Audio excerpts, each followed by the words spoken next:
Куфа қаласы.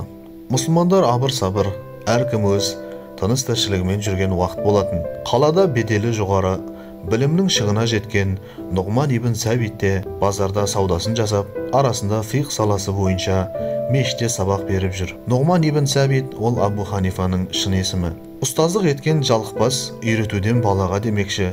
Абу Ханифа жұмысымен қатар айналасында көптеген шәкірт тәрбиелейді. Оның арасында ислам әлеміне фиқ саласы бойынша көп еңбегі сіңген Абу Юсуф бар еді. Абу Юсуф жас бала еді. Ол ұстазы Абу Ханифаның дәрісіне күнделікті қалмай қатысатын. Бойында білімге деген ерекше зеріктігін байқаған Абу Ханифа оны дәріске қалмай келуін қатты қадағалайды. Уақыт өтіп, бір күндері Абу Юсуф бірнеше дәрістен қатар қалып қояды. Бұған алаңдаған ұстазы дереу оның үйіне барып, жағдайын сұрамақшы болады. Үйіне барса, Абу Юсуфтың ақсақал әкесі шығып, Абу Ханифаға қонақжайлық танытады. Абу Ханифа ұзақ отырмастан, шәкірті Абу Юсуфтың соңғы уақытта дәріске келмей қойғанына алаңдаулы екенін жеткізеді. Бұған ақсақал: «Ей Абу Ханифа, сенің беделің жоғары, біздің халымыз мынау, кедейміз. Менің ұлыма қазіргі таңда білім алудан гөрі маған қолқабыс етіп, күнделікті азығымызды тауып бергенін құп көрдім. Сол үшін мен оны базарға жүк тасушы етіп жұмысқа орналастырдым», дейді. Мән-жайды білгеннен соң Абу Ханифа: «Ақсақал, егер сіз ұлыңызды менің қолыма берсеңіз, оның үлкен ғалым болатынына мен кәміл сенемін. Ол әлгі патша жейтін, сирек кездесетін жемістерді жейтін болады», дейді. Сонда ақсақал: «Патша жейтін жемістер деймісің? Сен бізді мазақ етпе, Абу Ханифа. Біз секілді пақыр жандарға ондай жемістің ауылы алыс. Мен өз ұлымды 5 дирхам болса да өзі еңбектеніп, өмірлік нәпақасын тапсын деп үйретіп жатырмын», дейді. Абу Ханифа сөз алып: «Жарайды ендеше. Егер сіз ұлыңызды маған оқуға жіберсеңіз, сол табатын күнделікті 5 дирхамын мен сабақтан соң беріп тұрайын. Бұған келісесіз бе?» дейді. Мұндай күтпеген ұсынысқа қуана келіскен ақсақал ұлы Абу Юсуфты жұмыстан босатып, ертесіне дәріске жіберуге бел буады. Таң атысымен Абу Юсуф ұстаздың алдына тапжылмай фиқ бойынша үздіксіз білім алуды қайта жалғастырады. Арада бірнеше жылдар өтіп, Абу Юсуф белгілі дәрежеде білім игерген сәтте қатты ауырып қалады. Бойындағы ауруы асқынып, ол дәріске бара алмай, үйінде бірнеше түн төсек тартып жатады. Бұған алаңдаған ұстазы Абу Ханифа шәкірттерін ертіп дереу оның үйіне халын сұрауға барады. Барған тұста Абу Юсуфтың төсек тартып жатқан жағдайын көріп, ұстазының көңіл күйі қатты түседі. Сөйтіп ол Абу Юсуфтың үйінен шығып бара жатып, қасындағы шәкірттеріне былай дейді: «Әттең, мен Абу Юсуфтен болашақта көп нәрсе күткен едім. Ол менің ізбасарым болады деген ниетпен ерекше көңіл аударған болатынмын. Біраз білімді де бойына сіңірген еді. Ол енді өлім халінде жатыр», деп басын шайқап үйіне жөнеледі. Мұны естіген шәкірттері Абу Юсуфтың білім дәрежесін ерекше бағалай бастайды. Уақыт өтіп, Абу Юсуф ауруынан айығып, аяғына тұрады. Ұстазынан дәрісті жалғастыру үшін мешітке бет алады. Жолда өзімен бірге оқитын шәкірттері кезігіп, оған былай дейді: «Ей Абу Юсуф, сен хал үстінде жатқанда Абу Ханифамен бірге біз сені зиярат еткен болатынбыз. Ұстаз сенің үйіңнен шыққан сәтте сенің біраз білімді екеніңді, әрі оның ізбасары болатыныңды айтты. Демек, сенің дәрежең бізге қарағанда әлде қайда жоғары болғаны ғой». Мұндай сөз естігеннен кейін Абу Юсуф сәл кідіріп, өзім жеке дәріс беретін жағдайға жеткен екенмін ғой деп іштей түйеді. Сол сәтте Абу Юсуф ұстаздың дәрісіне бармай, жеке дәріс беруді көздейді. Ендігі жерде Абу Юсуф арнайы мешітке барып, фиқ бойынша сабақ беруге кіріседі. Оның айналасында білім үйренемін деушілердің де саны күн санап артып жатты. Абу Юсуф бар білгенін шәкірттерімен бөлісіп, дәрісін күнделікті жүргізіп жатады. Біршама уақыттан кейін Куфа қаласында фиқ бойынша сабақ беретін тағы бір ғалым келіпті деген сыбыс халықтың арасында тез тарайды. Мұндай сыбыстың ұшы Абу Ханифаның да құлағына жетеді. Сонда Абу Ханифа: «Қаладағы ғалымдардың бәрін мен танимын. Ал фиқ саласы бойынша менен басқа кім сабақ беріп жүр екен?» деп бір шәкіртін әлгі жаңа ғалымның аты жөнін біліп келуге жібереді. Жіберген шәкірті ұстазына жаңа хабармен тез оралады да, әлгі ғалым ол өзінің бұрынғы шәкірті Абу Юсуф екенін айтады. Бұндай хабарды күтпеген Абу Ханифа Абу Юсуфтың ауруынан тез айығып, ұстазсыз өз бетімен дәрісі жүргізіп жүргеніне таңдана қарайды.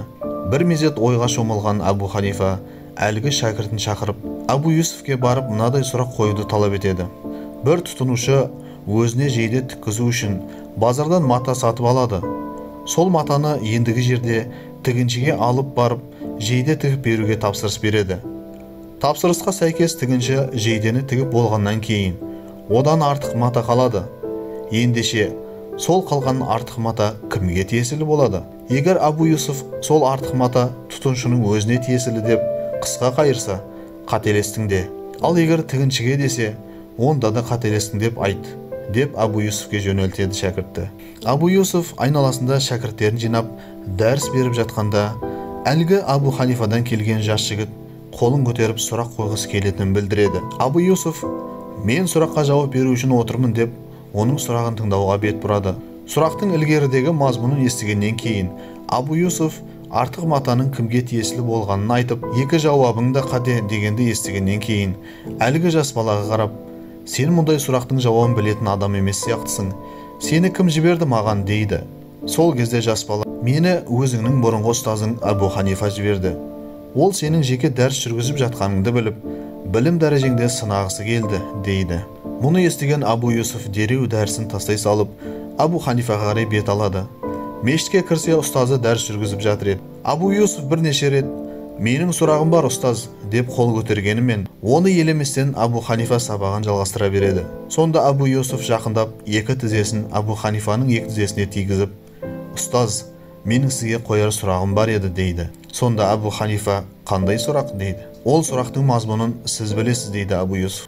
Әлгі тұтынушы мен тігінші жайлы ма? Иә. Соның жауабы қандай ұстаз? Артық мата кімге тиесілі болады дейді Абу Юсуф. Сол сәтте Абу Ханифа сөз алып, бұл сұрақтың жауабын бір немесе екі сөзбен айтуға болмайды. Себебі бұл мәселе толыққанды жауапты талап етеді. Ендеше тыңда. Әлгі артық қалған матаның кімге тиесілі екенін анықтау үшін біз алдымен жейденің қалай тігілгеніне, әрі тұтынушының жейдеге деген көзқарасына қарап білеміз. Мәселен, егер тігілген жейде тұтынушының денесіне лайықты, әрі оның көңілінен шыққан болса, онда матаның артылғаны тігіншіге қалады. Ал егер тігінші матаны артығын көбірек алып қалу мақсатында жейдені тарлау етіп тіксе, әрі тұтынушының денесіне тар болатын болса, онда мата тұтынушының өзіне қайтарылу керек дейді. Мұндай жауапты естіген Абу Юсуф өзінің әлі де болса білім дәрежесі жеткілікті емес екенін ұғынып, райынан қайтып, ұстазының алдына келіп, өле-өлгенше білім аламын деп өзіне іштей серт береді. Жылдар өтіп көптеген білімді шәкірттер тәрбиелеген Абу Ханифа өмірден озады. Осыдан кейін оның жолын жалғастырушы ретінде әрі қалада фиқ саласы бойынша ғалым ретінде Абу Юсуф танылады. Бұған қоса көзі тірісінде Абу Ханифа басқа шәкірттеріне қарағанда Абу Юсуфке ерекше мән бергені тағы бар. Абу Юсуф өз кезегінде ұстазының жолын жалғастырып, дәріс беріп қажеттілік туындаған жағдайда фиқ бойынша халықтың көкейіндегі сұрақтарға жауап берумен айналысады. Бір күні жергілікті патша Абу Юсуфты жаңа ғалым ретінде өз сарайына құрметпен шақырады. Сарайға барған сәтте-ақ Абу Юсуфке ұлы Абу Ханифаның ізбасары ретінде барынша құрмет көрсетіледі. Патшаның хұзырына кірген уақытта патша оған «Менің жаныма жақындап отыр, себебі мен ғалымдарды қатты құрметтеймін» деп ілтипат білдіреді. Біршама уақыттан кейін төрден есік ашылып, сарай қызметшілері ыдыс тола жеміс-жидек алып келеді де патшаға ұсынады. Сонда патша «Менің жанымда ғалым отыр, алдымен соған ұсыныңдар, ауыз тисін» дейді. Ұсынылған жеміс-жидекке қарап Абу Юсуф күлімсірейді. Сол сәтте патша «Мен саған патшалар жейтін сирек жеміс-жидек ұсынып отырмын. Сенің бұл күлгеніңді қалай түсінемін» дейді. Сонда Абу Юсуф «Айып етпеңіз, мен сіздің маған жасап жатқан құрметіңізге күліп жатқан жоқпын. Мен бала кезімде білімге енді қадам басып жүрген шағымда үйіме ұстазым Абу Ханифа келіп, менің әкеме былай деген еді: егер сіз ұлыңызды менің қолыма берсеңіз, оның үлкен ғалым болатынына мен кәміл сенемін. Ол әлі патша жейтін сирек кездесетін жемістер жейтін болады. Ендеше ұстазымның сол сөзі шындыққа айналғанына көзім жетіп күлімсіреп отырмын деген екен.